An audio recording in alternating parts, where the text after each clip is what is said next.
Hey, this is Bjorn Rebney, CEO and Chairman of Bellator MMA. You're watching ProMMANow.com. Hey guys, Dan The Wolfman for ProMMANow.com with the exciting Alexander Tiger Sarnavskiy. How's it going, sir? Good, good. You were this exciting prospect out of Russia and one of the most exciting prospects in Europe, 20-0, and then you've come to Bellator and had, I believe, 2 fights in Bellator so far. Let's talk a little bit about that. You first came in and you're this prospect but fighting a veteran in Richard Clemente. Was that the first time it was a very big fight for you? Did any pressure get to him? Ну, когда ты пришел в Bellator, ты был топовым проспектом, европейским, фектором, 20-й. Первый бой на Bellator был против очень ветерана Ричи Клементи. Скажи, в этом первом бою, то, что это такая ответственность большая, то, что рекорд без поражений шел, что в крупной организации выступал, какое-то оказало влияние на ход поединка, на твое состояние во время него?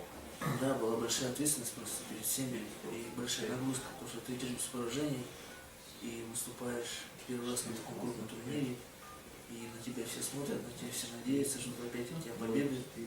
Но это очень тяжело, особенно в плане психологии. It was a great responsibility and it was a great pressure for me because it's hard when you fight and when you have no losses. Every time you fight, everybody expects you to win, to beat your next opponent, and it kind of puts additional pressure on you. And also it was like a first fight for me in the big organization, and it was a huge pressure was very big. Well, he's a veteran. He did control position the first 2 rounds. He wins the first 2 rounds just because of positioning mostly. But you beat him up really quite a bit in the 3rd round. You know, in America, unfortunately, round by round system, you lose that fight. If this was Japan or somewhere in Asia or maybe in Russia, if it was scored as a whole fight, this would be a draw probably going in overtime, or it'd be a win for him. It's, you know, it depends on the system. But he was kind of, I heard he was kind of rude in the fight afterwards and sticking his tongue out and being kind of not, Clemente wasn't being so honorable towards him. Does he hold, would he like to fight him again before Rich retires? Ну, Рич Клементи, он очень опытный ветеран, и 2 раунда он делал очень так, что он контролировал тебя, занимал удобные позиции. В 3-м раунде тебе удалось большой урон ему нанести, и, ну, поскольку в Штатах система подсчета идет по раундовой, да, то проигрываешь, если бы подсчетом был не по системе, телефон на прайде был, где берется весь бой целиком, там, может быть, была бы ничья и даже дополнительный раунд и так далее. Плюс во время боя он, ну, как вел, там, показывал язык и так далее, вел себя там не совсем корректно. Скажи, в связи с этим хотелось бы тебе снова с ним встретиться в клетке перед тем, как он прекратит выступать? Но даже маловероятно, потому что он завершил свою профессиональную карьеру. Так бы, конечно, хотелось бы с ним встретиться и не допускать тех ошибок, которые я допустил в этом время. Well, of course, it would be nice to meet him again and fight him again, and next time I probably won't make the mistakes that I made now previous fight, but chances are slim because as far as I know, he already finished his professional career. So, yeah. Okay. So you came back, you fought in Bellator again, you win every round, you're very dominant in your next fight in Bellator. So this will be your 3rd chance going, you know, 3rd fight in Bellator, going into a tournament again, and I believe you're fighting in the semifinals and tournament in just a few weeks, correct? In quarterfinals? Yeah, quarterfinals. Yeah. And who are you fighting? And Michel, Brazilian fighter. Okay. And stylistically, what does he think that fight will be like? После боя против Клементи ты выступил в Bellator еще раз, пришел поддерживать. Сейчас через несколько недель предстоит, ну, ты опять попал в следующую 8-ку, опять тебе предстоит бой в четвертьфинале против Тиаго Мишеля, бразильского бойца. Как ты рассматриваешь ваш бой с ним? Ну, знаешь, его стиль, то, что там чемпион мира по тайскому боксу. Да, думаю, больше Больше бой пройдет в стойке, скорее всего, потому что он практически проводит только стойки, любит работать в стойке.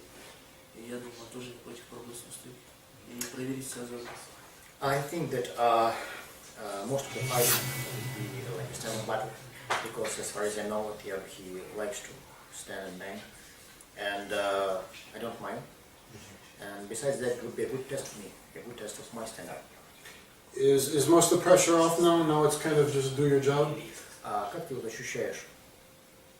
У тебя уже нет такого давления, какое было раньше? Нету, потому что я стал, как и все бойцы, да, я теперь не проспект, у меня есть поражение, как у всех бойцов, и это давление, то, что сильное было, то, что я шел без поражения. Сейчас оно у меня есть, и я обычный боец, буду просто выходить и доказывать. No, I feel much less pressure than I used to have, because now I'm not considered to be like some kind of super top prospect, because I have a loss. No, I'm just a regular fighter like everybody else. So, as a matter of fact, it's easier for me this way. I don't have this much pressure. I don't feel it like I used to. Good.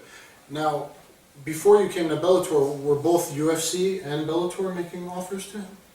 As a matter of fact, no, we were considering both organizations, but we figured out that it would be better for his career to be continued in Bellator. What are some of the reasons for that? Either of you? Вопрос по поводу выбора, в какой организации выступать, UFC или Bellator, почему был выбор сделан в пользу Bellator? Ну, в принципе, я могу ответить. Но тут actually there are a few reasons. First of all, that Bellator, back then we knew that Bellator would be broadcasted on the biggest Russian sports station, Russia 2, and it's an important factor, you know, for fighters to be able to fight and for Russian people to be able to watch it, you know, live. And besides that, his coach and his other teammate Andrei Koryshkov and his coach Alexander Shlemenko, they already been fighting for Bellator. And so we have a good connection there, connections in there. So these were the one. Besides, Bellator made a good offer actually for him. So all this, you know, PR and financially, and I mean, it was good. Plus, a couple of his teammates have won nice big $100,000 checks for winning tournament. You're going in a tournament now. You have to look at that. That's a life-changing amount of money for a very young guy, 23-year-old, almost 24-year-old guy. Looking forward to maybe getting a nice $100,000 check for winning tournament. Ну, кроме того, что два твоих члена команды, там, Саня и Андрей, что они выиграли там чеки по $100 000, а это нормальная сумма для молодого парня, да, который начинает, в принципе, свою карьеру на нормальном уровне.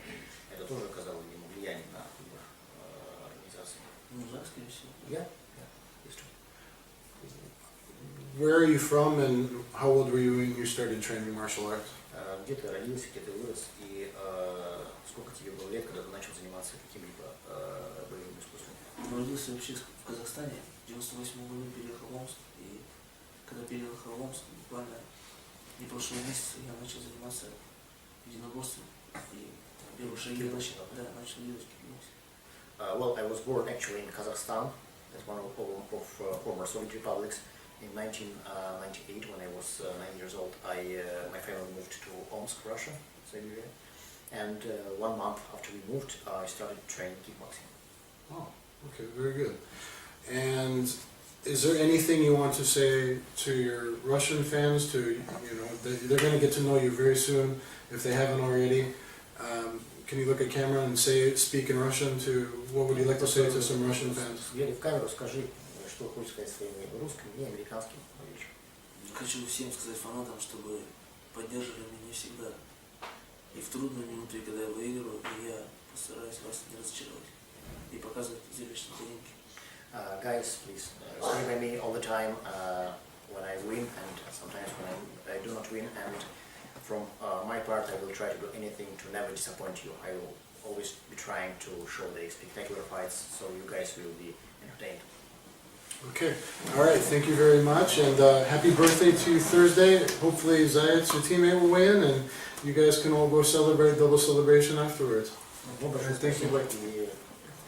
Thank you. И что, когда тебе будет день рождения, что тоже член твоей команды Миша Заяц тоже одержит победу, и что будет 2 повода отпраздновать что-то в четверг. Guys will be fighting soon on Spike TV and on Russian 2, and you guys go to ProMMAnow.com for all your information.